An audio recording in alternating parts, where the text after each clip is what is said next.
friends. Uncle Marv here with another episode of the IT Business Podcast, the show for IT professionals where we help you run your business better, smarter, and faster.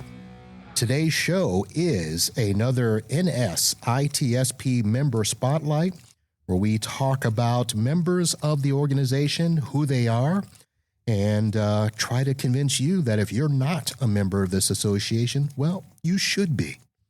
And today I have joining me Ryan Redmond of Optrua. And how about that for being prepped? Ryan, thanks for joining me in the show. We've been talking for like 15 minutes and I drew a blank. Sorry. Hey, I hope it just doesn't happen to me. But no problem whatsoever. Thanks for having me on, Marvin. Appreciate it. Well, thanks for doing this. So your company, Optrua, is not your standard company that we know of in the industry. You are kind of a, a para MSP company. You work with us, but you work with regular businesses doing mostly Microsoft Dynamics work. Am I correct? That is correct. Even maybe a little bit more pointed. You'll see from our tagline is smarter systems, better sales. So we focus in the Dynamics ecosystem specifically on Dynamics sales and Power Platform and some other things. But our focus in the industry is to help companies understand how to do everything from lead intake all the way to revenue generation and do it in a way that is optimized, streamlined, and fit to their business and what they're trying to accomplish. There's a lot of noise in the area, a lot of AI stuff coming in. So instead of the whole ERP suite, we really just focus on dynamic sales. So there's something that I read about breathing life into Microsoft CRM. I'll be honest, I've been doing this quite a while. I am in the Microsoft ecosystem, but I don't remember seeing Microsoft CRM. So is that an official product of Microsoft? Well, it's great that you point that out. It was. And so Okay. if you've been around Microsoft any number of minutes, you'll realize that they often go through name changes of things. They're always realigning their products. And so Microsoft CRM was a product that started, and I'm wanting to say 2004. So it's a product that's been in the market for over 20 years. And it was called Microsoft CRM. And then it has gone through a couple of variations. And now that same product that was all inclusive, it was sales, automation, marketing, and customer service, is now split into each product has its own name. So for example, CRM used to be all of those things together. Now Microsoft has split their Dynamics branding into sales, into customer service, and then separately into a third product for marketing called Customer Insights. And so what used to be one product called Microsoft CRM is now 3 to 5 products, depending on how you look at it. But it's because of the maturity. They've gotten mature enough that it's like, okay, their customer service app is a real legitimate, strong customer service app, and it takes experience and expertise to deploy it correctly. Right. Same thing with sales, same thing with field service, and so forth. Okay. Now, I have heard of a couple of MSPs that have talked about, trying to go to, 365 Dynamics as their in-house tool to some degree. So have you actually worked with specifically MSPs, or have you worked with other businesses and then brought in their MSPs to help facilitate that, or you have to work with their, MSP partner to do all that? How does that dynamic actually work? And like, yes, I was kind of in the back of my head saying yes to all the things you were asking.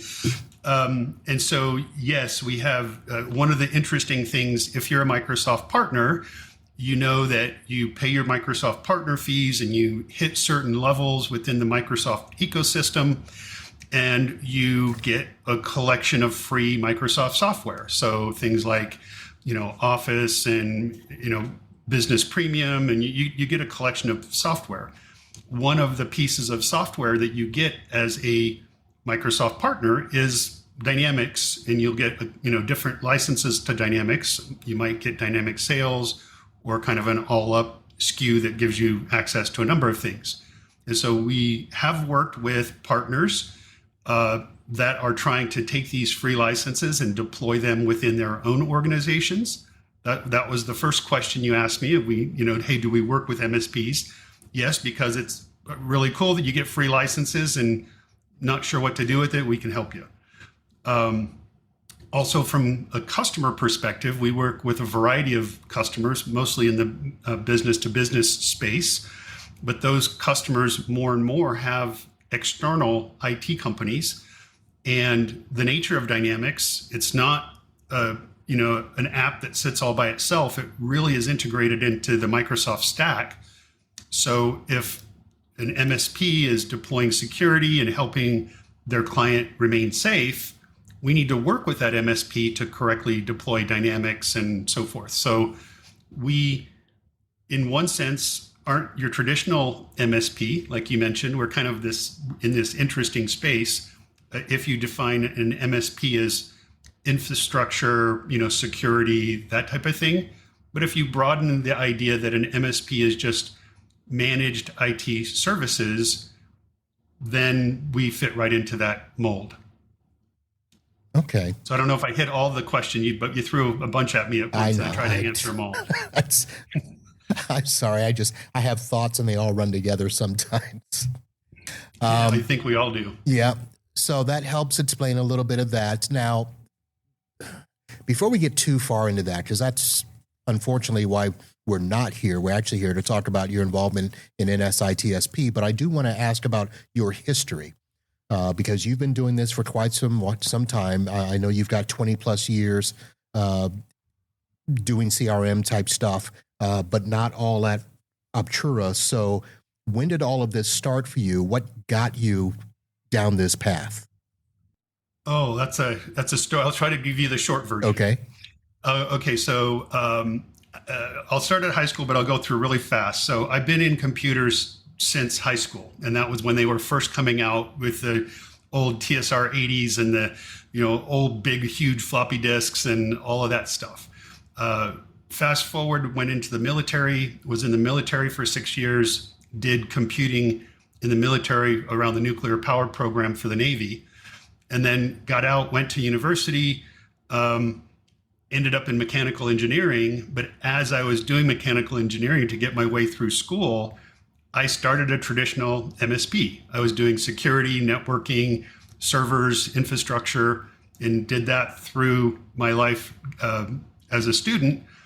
Once I got done, I went to work for one of my clients as a mechanical engineer, but then that lasted about 6 months, and I quickly got back into systems.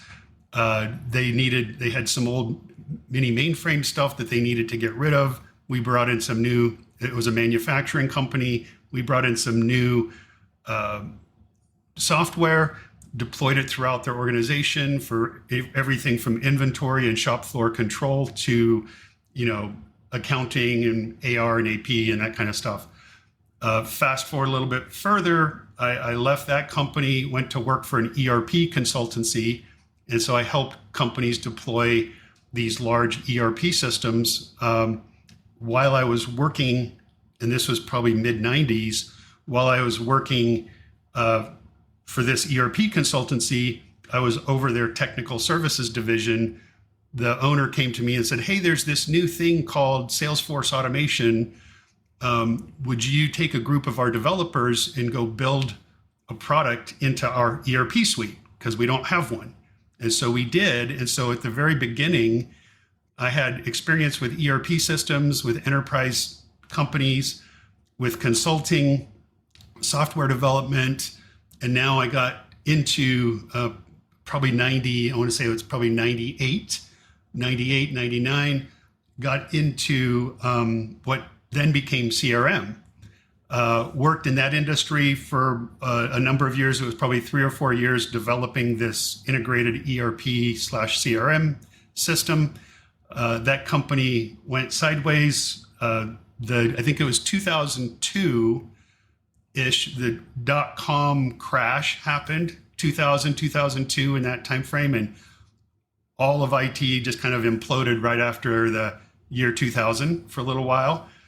And I found myself without a job, and Microsoft called me and said, hey, would you be interested in, we have a new product called Microsoft CRM.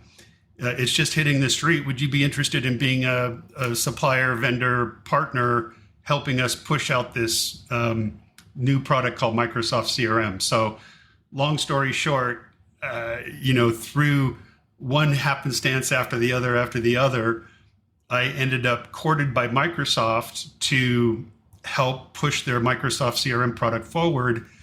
And I've never changed since then. And that was probably 25 years ago. All right. Well, I'm glad that you took the long way around, because I kept trying to figure out, how am I going to ask you, what does it take to get Microsoft to call you? And I couldn't figure out the best way to ask it. So that has a good a ring to it. Now, I mean, when they called, what was your thought? I mean, you had to think, this can't be Microsoft, right? Yeah, I did actually, but it also kind of clicked, because their product, I would say at that time, was probably 2 or 3 years behind Salesforce.com. So Salesforce.com was already established. It was already kind of making waves, but I'd always just been a Microsoft person. I always just, I back when I was developing this other product, we were supporting Oracle, we were supporting SQL Server, we were supporting a number of different database platforms. And the Microsoft solutions were always easier to manage. They were always, easier to train other people on. Where, for example, Oracle was always extremely difficult. Their tools were very high powered, but they just weren't as easy to use. And so you had to really be dedicated to things in a different way. And so I just have always liked Microsoft products. And we can debate all day long whether that's a good position or bad position, but I've always just been there. And so when they did call, I'm like, yeah, I know your product is challenging because it's new. If you've ever dealt with a Microsoft 1.0 product, you know what I'm talking about. And so they called and they just positioned it as, hey, we're looking for partners. And I felt honored. I felt lucky. And for the first 2 or 3 years of business, Microsoft was sending us leads, which doesn't hurt. Nice. Because, if you get Microsoft to refer you in to something, you probably have an 80% success rate, right? So that's pretty darn good. Okay. Let me do a quick shift. And I know that you're not exclusively MSP focused, but we as a managed services industry seem to have a hard time with CRM products. I know that a lot of MSPs are always trying to switch because they think the CRM isn't doing what it should do. They're not able to generate the proper leads they want out of it. All of those sorts of things. Let me rephrase it this way. What do you think are some of the things that we do mistake-wise as MSPs as we approach our CRM? Ooh, that's a really great question, and it's tricky because it all comes back to where a company is in their growth, in their life cycle, in their journey, right? So some companies, some MSPs, right, are two dudes just slinging bits this way and that way, and they're making it happen, and it's word of mouth, and they're like just on fire, and they're busy 24/7 just trying to keep the lights on at their clients. And I would say that's not a good fit for a formal CRM system, because you need to grow to a certain level in your company growth. So a company that has 5 people, it might be too young to really have a formalized CRM system, but they might still need to track clients and stuff. And so it'd be very lightweight. You don't want CRM to get in the way of business. You want it to help. And so for example, where we fit is of a company of a certain size. Okay, I have a couple of salespeople, and their job is focused on selling. And I maybe have a marketing service or either outsource or in-house. And so when you get to having, 5, 6, 10 people dealing with sales, marketing, and administration, then you have enough focus around enough people to really run a CRM system, a proper one. Okay. You have, one or two, it may be a little challenging because part of what CRM requires is some discipline and some you need to fill out a record, and you need to fill out, what happened next. And then you need to follow up when you're supposed to follow up, right? That's how sales works. If a lead calls you and you don't get back to them for 2 weeks, then it's probably going to be a waste of your time when you call them in 2 weeks and say, hey, I got your information. And they're like, oh, sorry, I've already, talked to somebody and contracted with them 2 weeks ago. Right. So the part of CRM that's hard for smaller MSPs is that it requires that discipline and that focus on sales and marketing, as opposed to if you're doing everything else and that's fine, keep growing. And when you get to the point where sales is becoming something that you need to manage, then CRM fits. Gotcha. So having a dedicated role and process around that sales and marketing to utilize CRM as a tool, not as a solution. Is that? Yeah, because if you just have a mess, what I can't think of the saying, and maybe you can think of it, but it has to do with automating things, right? If you don't have a good process and you automate a bad process, you're just going to get more of the bad process, right? You don't want to automate something that's already tangled and clunky and doesn't work well. So part of what we do is we help a client understand what a traditional sales process looks like and what a traditional lead to revenue looks like. Bring in that company's secret sauce. Everybody can't be carbon copies of one another because everybody's different. Every company's different. But there are some patterns. And then you just kind of take them through the patterns and help clean up the process. Right. I don't know the phrase that you're talking about. I know that I saw a phrase the other day that I wasn't sure if I would ever use it, but it talks about the fact that process flaws are not fixed by technology alone. So that and that's really, really, really core. I mean, you come on my team. You're hired. Yeah. But it's absolutely right.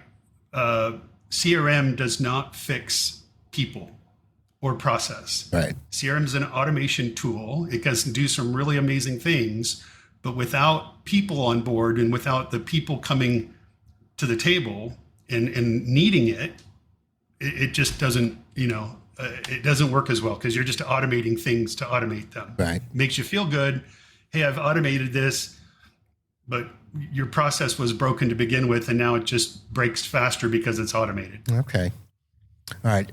This is going to be a little longer interview than I thought because I have another question which may take up a little more time. But now that we've, all started to jump on the Copilot bandwagon and people are trying to utilize Copilot in that process, I'm sure that it's, bled over to the CRM platform. Where do you see Copilot in both, the true usage that it can bring and then the bad usage that we are doing with it? Oh, that's such a big question. And you're right. I mean, we could unpack that for the next hour. Let me see if I can give you a more concise version. So first of all, Copilot, as you know, if you've been following it, is everywhere in Microsoft. It's in every Microsoft product. And so it is in Microsoft CRM or Microsoft Sales, whatever you want to call it. And it's a sidecar that shows up, here's your main screen, and then right off to the side of it is a little sidecar screen, and you can type in that screen and it can interact with your database and tell you information. You'll see it inside of Outlook. There's an Outlook Copilot for Sales add-in, and it allows you to work a lot of the CRM function that you would do in a separate app, but directly inside of Outlook. So you can, in some cases, do everything you need directly from Outlook, not having to jump back and forth between applications.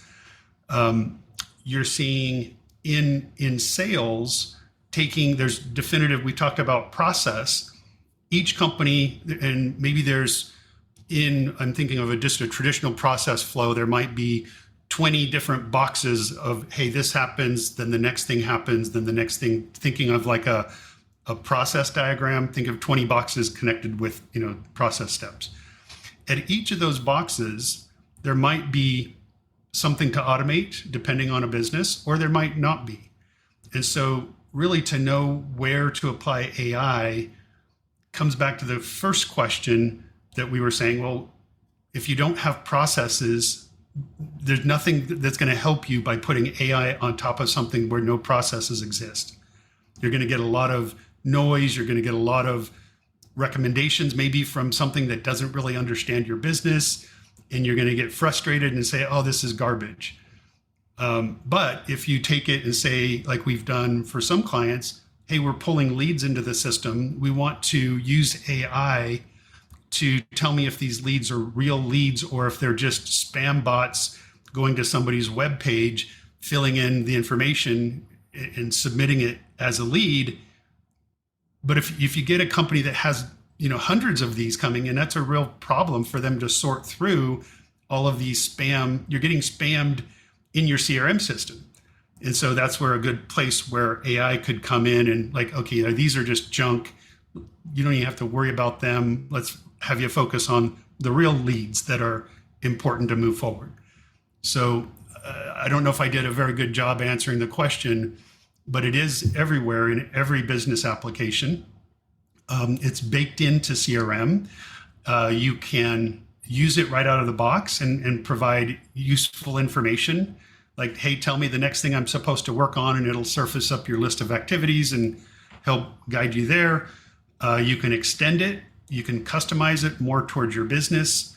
And there's things like Outlook add-ins and things that Microsoft is producing. It's definitely the Wild West right now in Copilot land, in AI land. All right. So yes, you did give an answer, and you did spark me to think of multiple ideas for a whole nother show. So we will bring me back. I'll have to come back for anytime. That. Let me now go ahead and do the awkward transition into NSITSP, because I want to ask, since you don't run in all the traditional circles that we think of when it comes to being an NSITSP member, how did you first hear about it, and how did you decide to be involved? I've been part of other organizations. Like in years past, I was part of a Microsoft organization called IAMCP. And I don't know why all the organizations have to have, tough acronyms for names, but that was another organization. I reached out to a person I knew from there, and he suggested I take a look because he had been working with IAMCP, and which is the International Association of Microsoft Channel Partners. And he'd been working with that organization. He was working with NSITSP, and he said, hey, you should check these guys out. They're really, they're organized better. They have members that are really passionate, so forth and so on. And so that was my initial introduction, was just, kind of a word of mouth type introduction. Okay. And then I got in and saw, oh yeah, I can make a difference. I'm on the marketing committee, and we've, like anything, you have some false starts. You go one way, and then you decide that's not the best, and you come another way, and now it feels like we're making traction, and people are showing up and contributing, and it feels like just a natural extension to me. Right. Now, having been a part associated with Microsoft and looking at it from an MSP's perspective, one of the goals of, NSITSP is to have a seat at the table and to help guide any, legislation that's coming down the road, any regulation, that sort of stuff.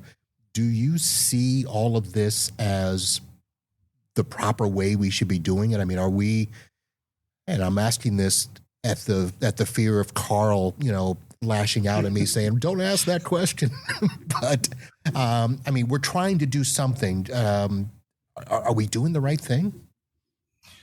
I would have to say we're doing something, right? Because if the wrong thing would be doing nothing.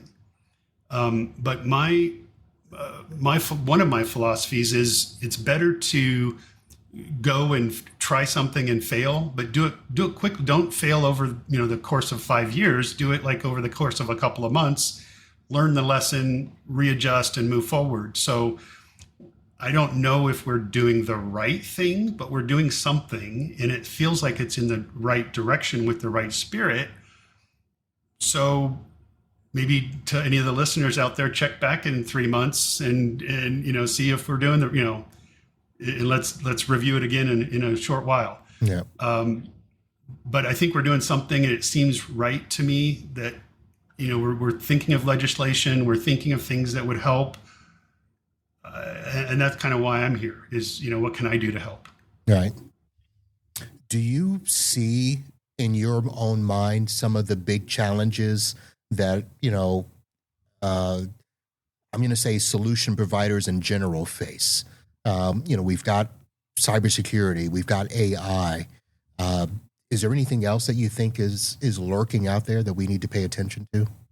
Oh, those are the big ones. The AI is something we're following, and it's both frightening like no other and exciting. It's you think of all the wonderful, awesome things it can do, and then all the things that it could do wrong. It could keep you up at night if you stayed on it too long. But between cyber and AI, I come at this from an engineering perspective. My background is mechanical engineering. There's industry certifications. You have to pass certain tests. You have to, if you're going to be an engineer, there's governing bodies that talk about what it means to be an engineer. You have to be certified. You have to be this. You have to be that. And so it's always seemed weird to me that we have this industry, the IT industry, but there's no certification. You can just show up, put your sign out, and you're an IT person. And so that's the thing that's always seemed strange to me. But it's also difficult because the technology changes as fast as it is, and it's changing faster now than it's ever been changed in the past. And so how do you regulate something that's changing so quickly? Like anybody, I'm sure if anybody that's listening has seen their share of really awesome, smart, intelligent, thoughtful, compassionate IT folks, and they've seen the opposite. And how do we regulate our industry in a way that allows us to do our job and pushes the excellence and the quality standards higher and higher? And I don't know, but that's the mission I'm on, is to try to think through that a little bit more with NSITSP, go around with other people that have kind of some of those same feelings. Like, how do we make the industry better that we're all part of? But I don't have any solutions quite yet. All right. Well, I wasn't quite asking you if you had the solutions, but I'm sure that will be asked by many people along the way, and we'll all do that. So I was going to ask you about any personal things that you have there, but you just mentioned that you're on a mission to take this journey with us, and appreciate your time in doing that. Yeah, absolutely. So, like I said earlier, I've already got a whole bunch of thoughts of finding another way to do a podcast with you. So we'll talk about that afterwards here. But for people that want to find out more about Optrua and your organization, I know it's optrua.com, right? Yep, OPTRUA.com. All right. And how would you prefer that people get in touch with you? Email works. There's contact info on the website. I guess any of the traditional ways work. I'm happy to talk to anybody that has an interest, even if you just want to know some random thing. I'm always open, love to talk with people, and would welcome calls or emails. All right. Well, we will have information in the show notes with the website, probably a LinkedIn or some stuff like that. And why choose Optrua? Well, they can help make your work easier and more effective. And I would add, just if you would like to have smarter systems resulting in better sales, that's what we're all about. All right. Again, Ryan, thank you very much for coming on the show. And we'll see you at some future NSITSP marketing meetings. Thank you, Marvin. Appreciate your time. All right, folks, that's it. Thank you for checking out the show, downloading and subscribing. Be on the lookout for more. We've got more member profiles coming up. Of course, we've got the regular shows coming up, the Wednesday live show. Check out everything over at itbusinesspodcast.com. That is it for now. We'll see you soon. Holla.